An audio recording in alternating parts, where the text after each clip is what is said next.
Hello नमस्कार। एक बार फिर से हमारे इस चैनल पर आप सभी लोगों का बहुत बहुत स्वागत है। 4-5 दिनों का गैप हो गया था क्योंकि हमारी तबीयत कुछ ठीक नहीं थी, थोड़ा-सा बहुत ज़्यादा गर्मी पड़ रही है। इस वजह से जो है शरीर में पानी की कमी हो गई थी। फ़िलहाल हम बिल्कुल ठीक है। आप सभी लोगों का हम बहुत-बहुत शुक्रिया अदा करना चाहेंगे, धन्यवाद देना चाहेंगे कि आप लोगों ने हमारे लिए ईश्वर से प्रे किया। आज हम जो कक्षा 10 सामाजिक विज्ञान का सेकंड चैप्टर पढ़ रहे थे, भारत में राष्ट्रवाद। उसका एक टॉपिक केवल बच गया था, भारत छोड़ो आंदोलन। तो इस वाले वीडियो में हम पूरा चैप्टर आप किस तरीके से एग्जाम के लिए रिवीजन करेंगे और लास्ट में वीडियो के भारत छोड़ो आंदोलन भी बताएंगे। तो कुल मिला के लगभग 45 से 50 मिनट या 1 घंटे की भी क्लास होगी, तो आप वीडियो में बने रहेंगे लास्ट तक। तो बिना किसी देरी के हम अपना आज का जो चैप्टर है वो शुरू करते हैं। देखिए, हमने आपको बताया था कि भारत में राष्ट्रवाद राष्ट्रवाद की शुरुआत कहाँ से हुई थी। ये पिछले चैप्टर में हमने पढ़ा था कि राष्ट्रवाद की शुरुआत फ्रांस से हुई थी। और राष्ट्रवाद का जो मतलब हमने बताया था, राष्ट्रवाद का मतलब हमने बताया था कि देश प्रेम, अपने देश से मोहब्बत करना, अपने देश से प्रेम करना राष्ट्रवाद कहलाता है। प्रथम विश्व युद्ध चल रहा था, ठीक है। प्रथम विश्व युद्ध 1914 ईस्वी से 1918 ईस्वी तक चला। इसी के बीच में महात्मा गांधी, जो कि दक्षिण अफ्रीका में थे, वहां पे महात्मा गांधी के साथ काफी भेदभाव हुआ। महात्मा गांधी ने देखा कि वहां पर जो काले लोग थे, यानी कि अश्वेत लोग थे, जो ब्लैक लोग थे, उनके साथ कितना अंग्रेज यानी कि जो श्वेत लोग थे, जो गोरे लोग थे, कितना दुर्व्यवहार करते थे, किस तरीके से उनके साथ भेदभाव किया जाता था। तो वो सब वहां से देख के महात्मा गांधी भारत में सन 1915 ईस्वी में वापस आए इंडिया, ठीक है। और महात्मा गांधी ने वहीं से ठान लिया था कि हम अपने देश से अंग्रेजों को बाहर निकालेंगे, अपने देश को स्वतंत्र करवाएंगे, ठीक है। तो इस चैप्टर में जो जो इम्पोर्टेंट है, जो जो आपके लिए पेपर में आने वाला, एग्जाम में आने वाला, इम्तिहान में आने वाला है, परीक्षा में आने वाला है, वो जानने का हम प्रयास करेंगे, वो समझाने का प्रयास करेंगे। और उम्मीद है कि आप लोग इस वीडियो के लास्ट तक जरूर बने रहेंगे, ठीक है।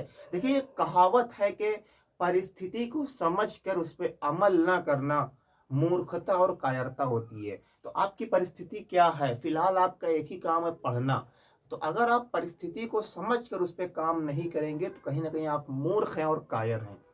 तो चलिए, हम जो सबसे पहले हमारे लिए इसमें आता है, देखिए 1947 में हमारा भारत आजाद हुआ। लेकिन ये हमारे देश में पहली जंग नहीं थी, पहली लड़ाई नहीं थी कि ये हमारे देश को आजाद करवाने का प्रयास किया गया। इससे पहले भी बहुत सारे प्रयास किए गए। तो भारत को आजाद करवाने के लिए अंग्रेजों से जो सबसे पहला प्रयास किया गया था, सन 1857 ईस्वी में यह प्रयास किया गया था, ठीक है। सन 1857 ईस्वी में प्रथम स्वतंत्रता संग्राम हुआ था। कब शुरू हुआ था? यह 10 मई को शुरू हुआ था। 10 मई सन 1857 ईस्वी में प्रथम स्वतंत्रता संग्राम शुरू हुआ था, ठीक है। और यह कहां से शुरू हुआ था? मेरठ से शुरू हुआ था। मेरठ जो कि उत्तर प्रदेश का एक जिला है, वहां से ये स्वतंत्रता संग्राम शुरू हुआ था और धीरे धीरे धीरे धीरे पूरे देश में फैल गया था ये स्वतंत्रता संग्राम। लेकिन इसमें हमारे देश की क्रांतिकारी जो लोग थे, उनको सफलता हाथ नहीं लगी थी। ये एक बहुत बड़ा टॉपिक है, इसके लिए पूरे 3-4 घंटे का लेक्चर हो सकता है, ठीक है। तो केवल आप इतना जानिए कि ये सब है आपके कक्षा 12 की हिस्ट्री में। अगर कुछ लोग 10 के बाद हिस्ट्री पढ़ना चाहेंगे तो ये सब डिटेल में पढ़ेंगे, ठीक है। तो 1857 ईस्वी में प्रथम स्वतंत्रता संग्राम हुआ था, यानी कि देश को आजाद करवाने के लिए, देश को स्वतंत्रता दिलवाने के लिए, देश को अंग्रेजों से मुक्त कराने के लिए, अंग्रेजों से मुक्त कराने के लिए जो पहली बार स्वतंत्रता संग्राम हुआ, वो कब हुआ था? 1857 ईस्वी में। 1857 ईस्वी में। और देखिए, वंदे मातरम जो रचना की गई थी, बंकिम चंद्र चटर्जी द्वारा की गई थी, सभी लोग जानते हैं। कब की गई थी? 1870 ईस्वी में। 1870 ईस्वी में बंकिम चंद्र चटर्जी जी ने वंदे मातरम की रचना की थी, ठीक है। उसके बाद की जो बात आती थी 1885 ईस्वी में, कांग्रेस पार्टी, जो आप भारतीय राष्ट्रीय कांग्रेस देखते हैं, ठीक है, इंडियन नेशनल कांग्रेस, जिसका चुनाव चिन्ह पंजा होता है, आप लोगों ने देखा होगा। इसकी स्थापना हुई थी सन 1885 ईस्वी में। मुंबई में हुई थी। कहां पर हुई थी? मुंबई में हुई थी। और किसके द्वारा की गई थी? ए ओ ह्यूम के द्वारा। ए ओ ह्यूम ने इसकी स्थापना की थी। कहां पर की थी? मुंबई में की थी कांग्रेस की स्थापना। प्रश्न बहुत ही इंपॉर्टेंट है, पूछा जाता है कि कांग्रेस की स्थापना कब हुई थी। कांग्रेस की स्थापना 1885 ईस्वी में मुंबई में हुई थी। किसने की थी? ए ओ ह्यूम ने की थी। ए ओ ह्यूम ने की थी कांग्रेस की स्थापना। अभी ये सब आपके लिए समझिए प्रस्तावना चल रहा है इस चैप्टर का, ठीक है। अगले जो हमारे लिए इस चैप्टर में इंपॉर्टेंट डेट है, सन 1905 ईस्वी में बंगाल का विभाजन कर दिया गया। देखिए अंग्रेज करते क्या थे, अंग्रेज यही करते थे कि एक दूसरे को आपस में लड़ा देते थे, हिंदू और मुसलमानों को आपस में लड़ाया, ठीक है। तो अंग्रेजों की ये एक नीति होती थी राज करने की, फूट डालो और राज करो। फूट डालो यानी कि लड़ा दो एक दूसरे को आपस में और आप राज करते रहिए। ये अंग्रेजों की स्ट्रेटजी होती थी राज करने के लिए। अंग्रेज ये तरीका अपनाते थे राज करने के लिए, फूट डालो और राज करो। तो सन 1905 ईस्वी में बंगाल जो था, ठीक है, इसको दो भागों में बांट दिया गया, पश्चिमी बंगाल और पूर्वी बंगाल में इसे बांट दिया गया। पश्चिमी बंगाल और पूर्वी बंगाल में बंगाल का विभाजन कर दिया गया। और किसने विभाजन किया था? लॉर्ड कर्जन ने। लॉर्ड कर्जन ने क्या किया? सन 1905 ईस्वी में बंगाल का विभाजन कर दिया। बंगाल को दो भागों में बांट दिया, पश्चिमी बंगाल और पूर्वी बंगाल, दो भाग में बंगाल का विभाजन कर दिया। हमने कहा कि इनका यही रवैया होता था, इनकी यही नीति होती थी, इनकी यही स्ट्रेटजी होती थी कि आप जो है फूट डालते रहिए, दूसरों एक दूसरे को लोगों को लड़ाते रहिए, आप राज करते रहेंगे, ठीक है। तो इसलिए कभी भी आप जो है वो हमारे देश की अखंडता को आप एक स्टूडेंट के तौर पर ये आज ही शपथ ले लीजिए कि हम कभी भी एक दूसरे को आपस में नहीं लड़ाएंगे, ना हिंदू को मुसलमान से लड़ाएंगे, ना किसी दूसरे को दूसरे से लड़ाएंगे, ठीक है। जब तक देश की अखंडता बाकी है तब तक हमारा हिंदुस्तान बाकी है, ठीक है। तो बंगाल का विभाजन सन 1905 ईस्वी में किया गया। अब अगली जो हमारे लिए इंपॉर्टेंट डेट है 1906 ईस्वी में। 1906 ईस्वी में मुस्लिम लीग की स्थापना की गई। मुस्लिम लीग की स्थापना 1906 ईस्वी में की गई। किसने की थी? आगा खान ने की थी और नवाब सलीमुल्लाह ने की थी। आगा खान और नवाब सलीमुल्लाह ने 1906 ईस्वी में मुस्लिम लीग की स्थापना की, ठीक है। 1906 ईस्वी में आगा खान व नवाब सलीमुल्लाह ने मुस्लिम लीग की स्थापना की। ये सब तो अभी आपके लिए प्रस्तावना थी। अब जो आपका एक्चुअल चैप्टर वो अब से शुरू हो रहा है 1914 ईस्वी से। 1914 ईस्वी से प्रथम विश्व युद्ध शुरू हुआ। वर्ष 1914 ईस्वी में प्रथम विश्व युद्ध शुरू हुआ, ठीक है। ध्यान से सुनेंगे आप लोग। प्रथम विश्व युद्ध 1914 ईस्वी में शुरू हुआ। हमने बताया था कि विश्व युद्ध का मतलब क्या होता है। विश्व युद्ध का मतलब यह होता है कि जब पूरी दुनिया आपस में लड़ने लगती है, विश्व यानी कि पूरा विश्व आपस में लड़ने लगता है, उसे हम क्या कहते हैं? विश्व युद्ध कहते हैं, ठीक है। जब पूरी दुनिया आपस में लड़ने लगती है तो उसे हम अपनी भाषा में विश्व युद्ध कहते हैं, जिसे हम वर्ल्ड वार कहते हैं। तो प्रथम विश्व युद्ध 1914 में शुरू होता। दो तरफ पूरी दुनिया के देश जो है दो गुटों में बढ़ गए थे, दो भागों में बढ़ गए थे। एक तरफ था आपके मित्र राष्ट्र, एक तरफ थे आपके मित्र राष्ट्र और दूसरी तरफ थी केंद्रीय शक्तियां। केंद्रीय शक्तियां या जिसे हम धुरी शक्तियां भी कहते हैं, ठीक है। एक तरफ थे मित्र राष्ट्र और दूसरी तरफ थी केंद्रीय शक्तियां। मित्र राष्ट्र में आपके आते थे फ्रांस हो गया, ठीक है, रूस हो गया, ये सब आते थे, इंग्लैंड हो गया, ये सब किसमें आते थे? मित्र राष्ट्र में। इधर आया था जर्मनी, ऑस्ट्रिया, ये सब देश थे। इसी तरीके से पूरी दुनिया, कुछ देश इधर है, कुछ देश इधर है, और ये एक दूसरे से आपस में लड़ रहे हैं, ठीक है। यही जो है वो प्रथम विश्व युद्ध था। अब चूंकि भारत पर किसका कब्जा था? इंग्लैंड का, यानी कि ब्रिटेन का कब्जा था। और ब्रिटेन किसमें शामिल था? मित्र राष्ट्रों में शामिल था। तो भारत भी प्रथम विश्व युद्ध किस तरफ से लड़ा था? मित्र राष्ट्रों की तरफ से लड़ा था। क्यों? क्योंकि आप हमारे कब्जे में हैं, हम जिधर आपको ले जाना चाहेंगे वही। अगर आप हमारे कब्जे में, तो हमने कह दिया दिन को आप रात कहिए तो आपको रात कहना पड़ेगा, क्योंकि आप हमारे कब्जे में हैं, आपको हमारी सारी बातें माननी पड़ेंगी, ठीक है। तो भारत जो है वो प्रथम विश्व युद्ध मित्र राष्ट्रों की तरफ से लड़ा था। ये बात आपको ध्यान रखनी है। प्रथम विश्व युद्ध 1914 ईस्वी में शुरू हुआ था, मित्र राष्ट्रों और केंद्रीय शक्तियों के बीच में था। मित्र राष्ट्रों में आते थे फ्रांस हो गया, रूस हो गया, इंग्लैंड हो गया, बाद में फिर इसमें अमेरिका सन 1917 ईस्वी में आ गया था, ठीक है। इधर आ गया था जर्मनी हो गया, ठीक है, ऑस्ट्रिया हो गया, तमाम देश थे। अब जो 1915 ईस्वी आई तो महात्मा गांधी की भारत में वापसी होती है। दक्षिण अफ्रीका गए थे, 1915 ईस्वी में महात्मा गांधी वापस भारत चले आए। सन 1915 ईस्वी में महात्मा गांधी भारत वापस चले आए। ठीक है, और महात्मा गांधी भारत जैसे आए, इन्होंने सत्याग्रह चलाने का विचार किया। सत्याग्रह का मतलब हमने इसी चैनल के पिछले वीडियोस में पढ़ा। सत्याग्रह का मतलब क्या होता है? सत्याग्रह का मतलब हमने आपको बताया था कि सत्य के लिए तथा सत्य के साथ खड़े होना ही सत्याग्रह कहलाता है। सत्याग्रह का मतलब क्या होता है? सत्य के लिए तथा सत्य के साथ खड़े होना सत्याग्रह कहलाता है। अब बात आती है 1917 ईस्वी की, तो महात्मा गांधी ने अपने जीवन का सबसे पहला सत्याग्रह चलाया।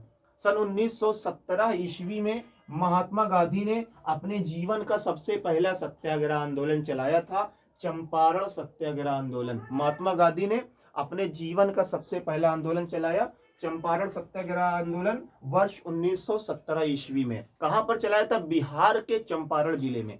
महात्मा गांधी ने चंपारण सत्याग्रह आंदोलन बिहार के चंपारण जिले में चलाया था। क्यों चलाया था? नील की खेती जो मजदूर लोग करते थे, उनके लिए ये आंदोलन महात्मा गांधी ने चलाया था। क्योंकि अंग्रेज जो सरकार थी, जो अंग्रेजों की सरकार थी, वो काफी ज्यादा टैक्स लेती थी किनसे? नील की खेती करने वाले मजदूरों से, किसानों से। तो इसलिए महात्मा गांधी ने उनके लिए बिहार में जाकर वहां के चंपारण जिले में चंपारण सत्याग्रह आंदोलन चलाया। हमने बताया कि सत्याग्रह का मतलब क्या होता है। सत्याग्रह का मतलब होता है सत्य के लिए तथा सत्य के साथ खड़े होना। क्या कहलाता है? सत्याग्रह कहलाता है। सत्य के लिए, सच के लिए, सत्य के लिए यानी कि सच के लिए तथा सच के साथ खड़े होना क्या कहलाता है? सत्याग्रह कहलाता है। महात्मा गांधी ने अपने जीवन का सबसे पहला सत्याग्रह वर्ष 1917 ईस्वी में बिहार के चंपारण जिले में चलाया था, जिसे चंपारण सत्याग्रह कहा जाता है। यह आंदोलन महात्मा गांधी ने नील की खेती करने वाले मजदूरों के लिए चलाया था। चंपारण सत्याग्रह आंदोलन महात्मा गांधी ने नील की खेती करने वाले मजदूरों के लिए चलाया था। ठीक है, अब अगला जो आता है हमारा वर्ष 1918 ईस्वी। वर्ष 1918 ईस्वी में महात्मा गांधी ने एक और सत्याग्रह चलाया, खेड़ा सत्याग्रह आंदोलन। कौन सा आंदोलन चलाया? खेड़ा सत्याग्रह आंदोलन। यह आंदोलन महात्मा गांधी ने गुजरात में चलाया था। कहां पर चलाया था? गुजरात के खेड़ा जिले में चलाया था, और यह फैक्ट्रियों में काम करने वाले मजदूरों के लिए चलाया था। ठीक है, वर्ष 1918 ईस्वी में महात्मा गांधी ने गुजरात के खेड़ा जिले में खेड़ा सत्याग्रह आंदोलन चलाया। यह आंदोलन महात्मा गांधी ने फैक्ट्री में काम करने वाले मजदूरों के लिए चलाया था, क्योंकि ब्रिटिश सरकार, अंग्रेज सरकार मजदूरों पर काफी ज्यादा अत्याचार करती थी। और वर्ष 1918 ईस्वी में जो दूसरा विश्व युद्ध था वो प्रथम विश्व युद्ध था, वो समाप्त हो गया। वर्ष 1914 ईस्वी में प्रथम विश्व युद्ध शुरू हुआ, और वर्ष 1918 ईस्वी में प्रथम विश्व युद्ध समाप्त हो गया। 1915 में महात्मा गांधी दक्षिण अफ्रीका से भारत वापस आए, और 1917 ईस्वी में महात्मा गांधी ने अपनी लाइफ का, अपने जीवन का सबसे पहला सत्याग्रह आंदोलन चलाया। कौन सा आंदोलन था? चंपारण सत्याग्रह आंदोलन। कहां पर चलाया था? बिहार के चंपारण जिले में चलाया था। जो नील की खेती मजदूर करते थे उनके लिए चलाया था। फिर अगले साल जाइए, वर्ष 1918 ईस्वी में महात्मा गांधी ने खेड़ा जिले में, गुजरात के खेड़ा सत्याग्रह आंदोलन चलाया। यह आंदोलन फैक्ट्री में काम करने वाले मजदूरों के लिए चलाया था। क्यों चलाया था? क्योंकि जो फैक्ट्री में मजदूर काम करते थे, ब्रिटिश सरकार, अंग्रेजों की सरकार उन पर काफी ज्यादा अत्याचार करती थी, जुल्म करती थी, ज्यादती करती थी। ठीक है, और वर्ष 1918 ईस्वी में प्रथम विश्व युद्ध भी समाप्त हो गया। ठीक है, उम्मीद है कि इतनी बात आपको समझ में आ गई होगी। आगे बढ़ते हैं हम लोग। वर्ष 1918 ईस्वी। वर्ष 1918 ईस्वी में अंग्रेजों ने एक नया कानून भारत में पास किया, जिसे रॉलेट एक्ट कहते हैं। वर्ष 1918 ईस्वी में वर्ष 1919 ईस्वी में अंग्रेजों ने भारत में एक नया कानून पास किया, जिसे रॉलेट एक्ट कहते हैं। क्या था ये रॉलेट एक्ट? रॉलेट एक्ट एक ऐसा कानून था जिसमें ये पास हुआ कि अगर अंग्रेज सरकार के खिलाफ, ठीक है, यानी कि अंग्रेजों के खिलाफ कोई कुछ भी करता हुआ पकड़ा गया, कोई अंग्रेजों के खिलाफ साजिश करता हुआ पकड़ा गया, ठीक है, प्लान बनाता हुआ पकड़ा गया, तो उस पर बिना मुकदमा दर्ज किए उसे 2 साल के लिए तुरंत जेल में बंद कर दिया जाएगा। ठीक है, न ये देखा जाएगा उसकी गलती है कि नहीं, अगर हाँ पकड़ा गया तो तुरंत उसको 2 साल जेल में डाल दिया जाएगा, ना कोई FIR दर्ज होगा, ना कोई मुकदमा दर्ज होगा। ठीक है, तो रॉलेट एक्ट एक ऐसा कानून था जिसमें राजनीतिक कैदियों पर बिना मुकदमा दर्ज किए 2 साल के लिए जेल में डाल दिया जाता था। ना कोई मुकदमा दर्ज होगा ना कुछ। ठीक है, उन्हें क्या कर दिया जाता था, 2 साल के लिए जेल में डाल दिया जाता था। ठीक है, इसीलिए रॉलेट एक्ट को काला कानून कहा जाता है। और आगे चलकर महात्मा गांधी ने जो असहयोग आंदोलन चलाया था, इसी वजह से चलाया था, रॉलेट एक्ट की वजह से। वर्ष 1919 ईस्वी में रॉलेट एक्ट पास हुआ और वर्ष 1921 ईस्वी में महात्मा गांधी ने असहयोग आंदोलन को चलाया था। ठीक है, रॉलेट एक्ट क्या था? रॉलेट एक्ट के अनुसार जो है वो राजनीतिक कैदियों को बिना मुकदमा दर्ज किए 2 साल के लिए जेल में डाल दिया जाता था। ठीक है, इसीलिए इसे क्या कहा गया? काला कानून कहा गया। और रॉलेट एक्ट ही मुख्य कारण था असहयोग आंदोलन चलाने का। ठीक है, अब आगे हम लोग बढ़ेंगे। वर्ष 1919 ईस्वी में एक और घटना घटित हुई, जलियांवाला बाग हत्याकांड की घटना। 13 अप्रैल वर्ष 1919 ईस्वी को एक घटना घटित हुई जो इंडियन हिस्ट्री में काफी ज्यादा फेमस है, जलियांवाला बाग मैसेकर हत्याकांड। ठीक है, क्या था ये जलियांवाला बाग हत्याकांड? जलियांवाला बाग एक मैदान था जो शहर से दूर पर स्थित था, अमृतसर शहर उससे थोड़ी सी दूरी पर स्थित था, 10-15 किलोमीटर दूरी पर। ठीक है, तो उस समय पूरे देश में मार्शल लॉ चल रहा था। मार्शल लॉ का मतलब एक ऐसा कानून जिसका मतलब के 2, 10, 15, 20 लोग एक साथ बैठकर किसी बात पर चर्चा नहीं कर सकते। जैसे आजकल आप लोगों ने लॉकडाउन फिलहाल समझ लीजिए, या धारा 144 समझ लीजिए कि 2-4 लोग एक साथ नहीं बैठ सकते। तो उस समय अंग्रेजों ने पूरे देश में मार्शल लॉ लागू कर रखा था पूरे देश में। लेकिन ये जो जलियांवाला बाग था, जलियांवाला मैदान का जो जलियांवाला मैदान था, ठीक है, वो शहर से दूरी पर स्थित था। और उस जमाने में तो मोबाइल था नहीं कि हाँ हेलो यहाँ पे मार्शल लॉ चल रहा है, घर से बाहर ना निकलिएगा, एक साथ ना बैठिएगा। फोन तो था नहीं किसी के पास। तो अब हो क्या? अब किसी को कुछ पता नहीं कि देश में मार्शल लॉ चल रहा है, तो वहां पे बैठ के लोग एक दूसरे से बात कर रहे थे, किसी बात पर चर्चा हो रही थी, बहुत सारे लोग थे। ठीक है, तो वहां के लोगों को ये बात की कोई खबर नहीं थी, कोई इल्म नहीं था कि जो है वो मार्शल लॉ चल रहा है। ठीक है, तो जनरल डायर अपने पुलिस वालों के साथ वहां पर पहुंचा और सबसे पहले चारों ओर से निकलने का रास्ता बंद कर दिया, यानी कि कोई भी आदमी किसी तरीके से भाग ना पाए। ठीक है, क्या कर दिया? चारों तरफ से घेर दिया और निहत्थे लोगों पर, बेजुर्म लोगों पर, बेखता लोगों पर क्या कर दिया? गोली चलाने का आदेश दे दिया। इसमें लगभग 500 से ज्यादा लोग मरे और पता नहीं कितने लोग घायल हुए। बताया जाता है हजारों की संख्या में लोग घायल भी हुए थे। ठीक है, तो यही थी जलियांवाला बाग हत्याकांड की घटना, 13 अप्रैल वर्ष 1919 को हुई थी। उस समय पूरे देश में मार्शल लॉ चल रहा था, लेकिन जो लोग जलियांवाला बाग के मैदान में बैठे हुए थे उनको इस बात की कोई खबर नहीं थी कि पूरे देश में मार्शल लॉ चल रहा है।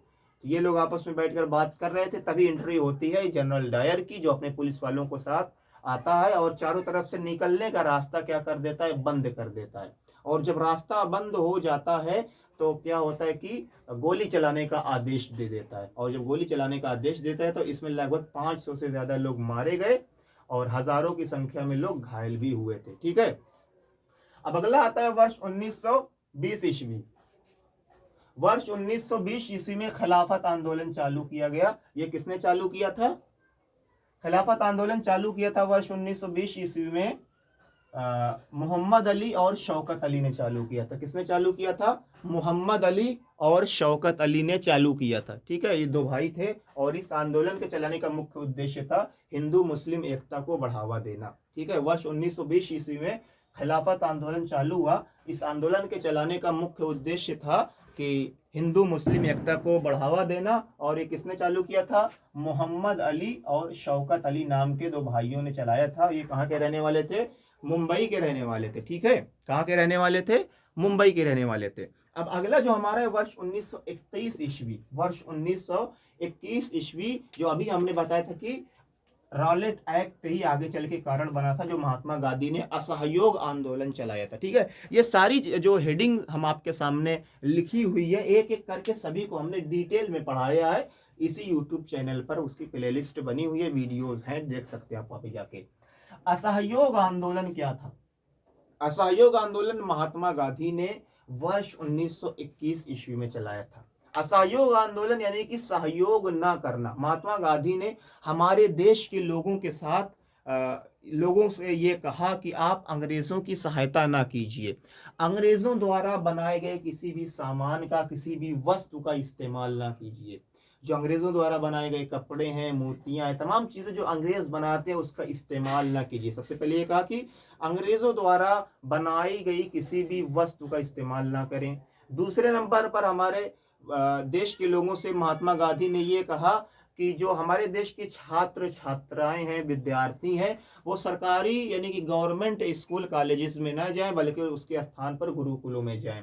और कहा कि जो हमारे देश के वकील हैं या सरकारी कोई नौकरी कर रहे हैं, वो अपनी नौकरियों को त्याग दें, नौकरियों को छोड़ दें। और चौथे नंबर पर यह कहा कि हमारे देश में जो भी बड़े लोग हैं और अंग्रेजों ने उन्हें उपाधि दे रखी है, फलाने किसी को सर कहते थे, किसी को नाइटहुड कहते थे अंग्रेज, तो जो उपाधियां अंग्रेजों द्वारा प्रदान की गई हैं वो भी वापस कर दें। ठीक है। असहयोग आंदोलन में महात्मा गांधी ने सबसे पहले ये कहा कि हम अंग्रेजों द्वारा बनाए गए किसी भी वस्तु का इस्तेमाल नहीं करेंगे। हमारे देश के विद्यार्थी और छात्र छात्राएं सरकारी स्कूल कॉलेज में नहीं जाएंगे। हमारे देश के जो वकील हैं या जो सरकारी सर्वेंट हैं वो अपनी नौकरी को त्याग देंगे। और जो बड़े बड़े लोग हैं जिनको अंग्रेजों ने उपाधियां प्रदान कर रखी हैं, वो भी क्या करेंगे, अपनी उपाधियों को छोड़ देंगे। ठीक है। अब क्या बात हुई कि बहुत अच्छा चला, लोगों ने क्या किया कि अंग्रेजों द्वारा बनाए गए सामान का इस्तेमाल करना बंद कर दिया। यहां तक कि ये हुआ कि लोगों ने एक जगह पर इकट्ठा होकर अंग्रेजों द्वारा जो बनाई गई वस्तुएं उसको एक जगह रखते थे पूरे गांव के लोग, और उसमें आग लगा देते थे, और क्या होता था, पूरा जल के राख हो जाता था। ठीक है। पूरा एकदम जल के राख, जिसे कहते हैं कि होली के दिन होलिका जलाई जाती है, उसी तरीके से लोगों ने आग लगा दी सारे अंग्रेजों द्वारा बनाए गए सामान में। लेकिन लोगों के अंदर स्वदेशी भावना उत्पन्न होने लगी, देश प्रेम की भावना उत्पन्न होने लगी। महात्मा गांधी सही कह रहे हैं कि हम अंग्रेजों द्वारा बनाई गई किसी भी वस्तु का इस्तेमाल नहीं करेंगे तो नहीं करेंगे। ठीक है। और जो हमारे देश के विद्यार्थी थे, छात्र छात्राएं थे, उन्होंने क्या किया कि सरकारी स्कूल में जाना बिल्कुल बंद कर दिया, गुरुकुलों में जाने लगे, सरकारी स्कूल बंद होने की कगार पे आ गए। वकीलों ने अदालतों में जाना बंद कर दिया, जो सरकारी सर्वेंट थे उन्होंने अपनी नौकरियां त्याग दी। क्या हुआ कि बहुत ज्यादा अंग्रेज इससे परेशान हुए। ठीक है। लेकिन धीरे धीरे ये असहयोग आंदोलन हल्का पड़ने लगा। क्यों हल्का पड़ने लगा असहयोग आंदोलन? क्योंकि जो अंग्रेज कपड़ा बनाते थे उसकी क्वालिटी जो होती थी, उसकी गुणवत्ता जो होती थी, वो काफी अच्छी होती थी, देखने में भी खूबसूरत। आज भी देखिए जो बड़ी बड़ी कंपनियां होती हैं, उनके कपड़े देखने में कितने खूबसूरत लगते हैं, अच्छे लगते हैं देखने में। और जो हमारे देश के कपड़े होते थे, जो क्या होते थे, चरखे पर बनाए जाते थे, उसकी गुणवत्ता क्वालिटी काफ़ी ख़राब होती थी और रेट भी उसका महंगा रहता था। तो लोगों ने क्या किया, फिर से अंग्रेज़ों द्वारा बनाए गए सामानों का इस्तेमाल करना शुरू कर दिया। और विद्यार्थी क्या करने लगे, फिर से दोबारा से वो जाने लगे सरकारी स्कूल में, गवर्नमेंट स्कूल में, क्योंकि जो शिक्षा जो है वो सरकारी स्कूल में दी जाती थी, उस तरीके की शिक्षा गुरुकुल में नहीं मिल पाती थी। ठीक है। और वकील कब तक अपने घर पे बैठे रहते, सरकारी सर्वेंट जो थे वो भी कब तक घर पे बैठे रहते, भाई उनको भी अपने परिवार का खर्चा वर्चा चलाना है। तो क्या कि ये आंदोलन धीरे धीरे धीरे धीरे हल्का पड़ने लगा। तभी क्या होता है, आता है वर्ष 1922 ईस्वी। एक ऐसी घटना घटती है जिसने महात्मा गांधी को अंदर से तोड़ दिया, क्योंकि महात्मा गांधी चाहते थे कि हम अहिंसा के मार्ग पर चलकर देश को आज़ाद करवाएंगे। यानी कि हम किसी भी मार पीट खून खराबा नहीं चाहते, हम चाहते हैं अहिंसा के मार्ग पर देश को आज़ाद करवाएं बिना किसी खून खराबे के चलकर। लेकिन वर्ष 1922 ईस्वी में उत्तर प्रदेश में एक जगह पड़ती है, एक जिला पड़ता है गोरखपुर। गोरखपुर में एक स्थान है चौरी चौरा, वहाँ पे एक ऐसी घटना घटती है जिससे महात्मा गांधी काफ़ी ज़्यादा नाराज़ हो गए। क्या हुआ इस घटना में कि हमारे देश के क्रांतिकारियों ने एक पुलिस चौकी पर हमला कर दिया, आक्रमण कर दिया, और अपनी भाषा में नहीं करते, खूब मारा पुलिस वालों को, जी भर के मारा, जिसे पूरा गुस्सा निकाल दिया। कभी कभी आपको भी गुस्सा लगता है ना, कि पता चला कि कहीं का गुस्सा आप कहीं निकाल देते हैं। ठीक है। आप भी उस तरीके से, हम भी उस तरीके से, बाहर के कोई काम हो गया, किसी से झगड़ा हो गया और गुस्सा के घर निकाल रहे हैं, ऐसे ही यहाँ पर भी हुआ।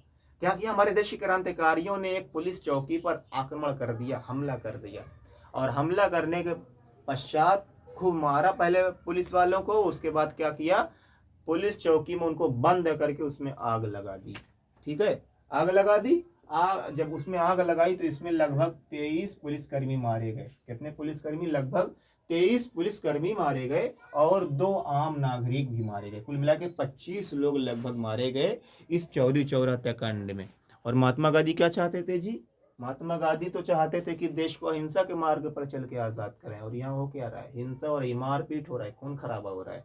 महात्मा गांधी ने कहा अब हम असहयोग आंदोलन को वापस लेंगे। महात्मा गांधी ने कहा अब हम असहयोग आंदोलन नहीं चलाएंगे, हम असहयोग आंदोलन को वापस लेने का ऐलान करते हैं। ये बात पूरे देश में फैला दीजिए, क्योंकि हम चाहते हैं देश किस पर आज़ाद हो, अहिंसा के मार्ग पर चल के आज़ाद हो। और यहाँ हमारे देश के लोग मारपीट कर रहे हैं, खून खराबा कर रहे हैं। अब हम असहयोग आंदोलन को और आगे नहीं बढ़ाएंगे, हम ये अब असहयोग आंदोलन को वापस लेने का फैसला लेते हैं। ठीक है, अब और दिन आगे बढ़ते जाते हैं। आ जाता है वर्ष 1928, एक नई कमेटी का भारत में आगमन होता है, साइमन कमीशन। साइमन कमीशन का भारत में आगमन होता है। ये ऐसी कमेटी थी जिसमें अंग्रेज लोग शामिल थे और भारत का सर्वे करने के लिए आए थे। एक तरीके से आप कह सकते हैं कि वहाँ की व्यवस्थाएं किस तरीके से चल रही हैं। लेकिन इस कमेटी में कोई भी भारतीय शामिल नहीं था, केवल इसमें अंग्रेज ही अंग्रेज थे साइमन कमीशन में। ठीक है, ये कमेटी बनी थी इंग्लैंड में, 1927 में बनी थी इंग्लैंड में, और भारत आई वर्ष 1928 ईस्वी में। तो जब साइमन कमीशन का भारत में आगमन हुआ तो लोगों ने एक नारा से इसका स्वागत किया, साइमन कमीशन वापस जाओ, Simon commission go back.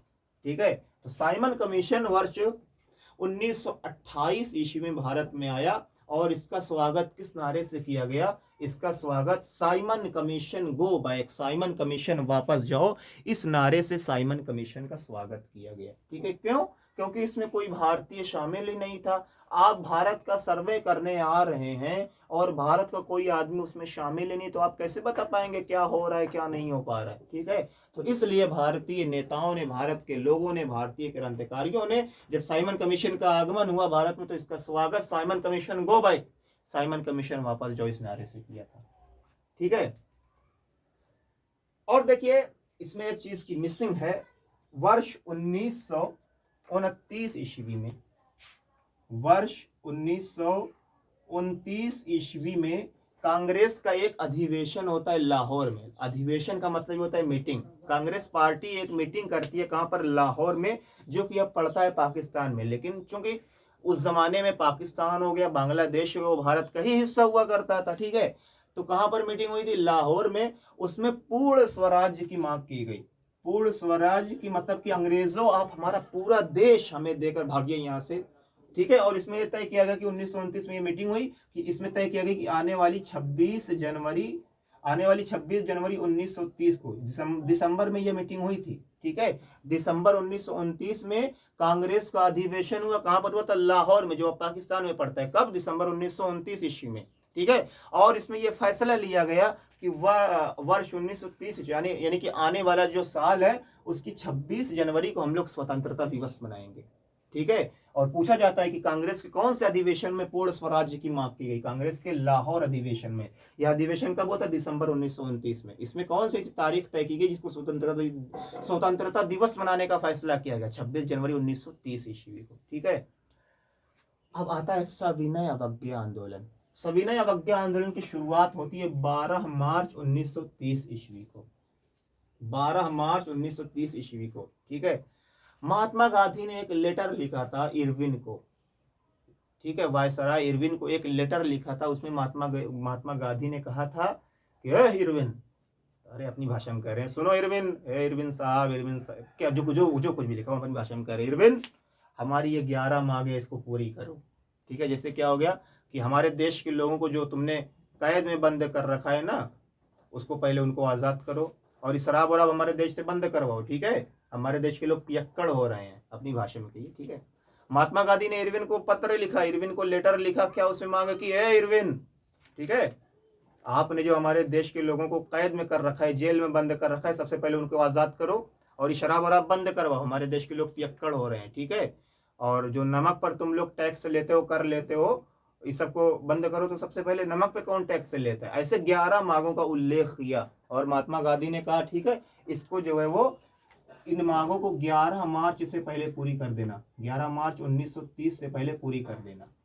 Timing कब तक की दी थी? 11 मार्च 1930 तक की। जैसे आप मान लीजिए कि अपने घर से कहते हैं कि हमें आईफोन 16 या आईफोन ये प्रो मैक्स फलाना चाहिए फ़ोन, और अगर 2 दिन के अंदर हमारा फ़ोन हमारे पास नहीं आया तो हम खाना खाना छोड़ देंगे, घर से भाग जाएंगे, ये कर देंगे वो कर देंगे, तमाम चीज़ें आप लोग भी करते होंगे घर पे। ठीक है, तो महात्मा गांधी ने भी बिल्कुल उस वही तरीका अपनाया कि इरविन साहब हमारी मांगों को 11 मार्च तक पूरी कर देना, नहीं तो आप फिर अच्छा नहीं देखेंगे। और 11 मार्च तक इरविन ने इनकी मांग नहीं पूरी की तो महात्मा गांधी लोग गुस्सा गए और क्या किया, 12 मार्च को निकल गए अपने घर से। अपने 78 साथियों को लेकर निकले।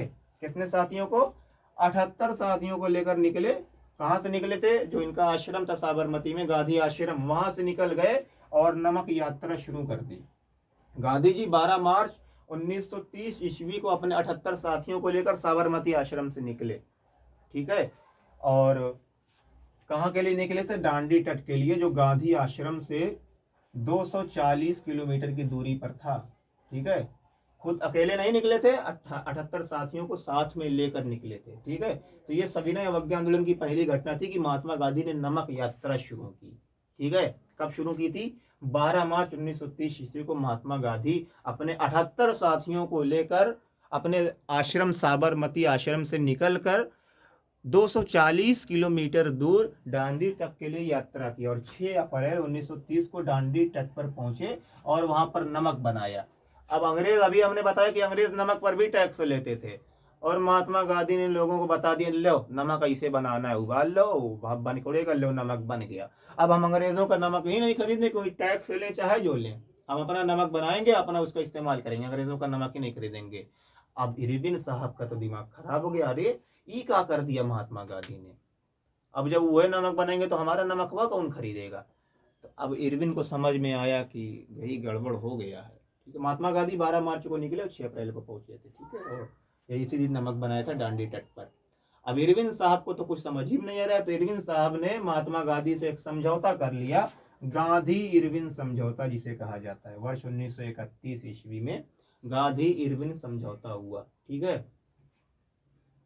तो और फिर महात्मा गांधी से इरविन ने कहा कि ठीक है, हम आपकी बात मानने के लिए तैयार है, लेकिन आपको हमारे साथ इंग्लैंड चलना होगा गोलमेज सम्मेलन में हिस्सा लेने के लिए। ठीक है, गोलमेज सम्मेलन में हिस्सा लेने के लिए आपको कहाँ चलना पड़ेगा?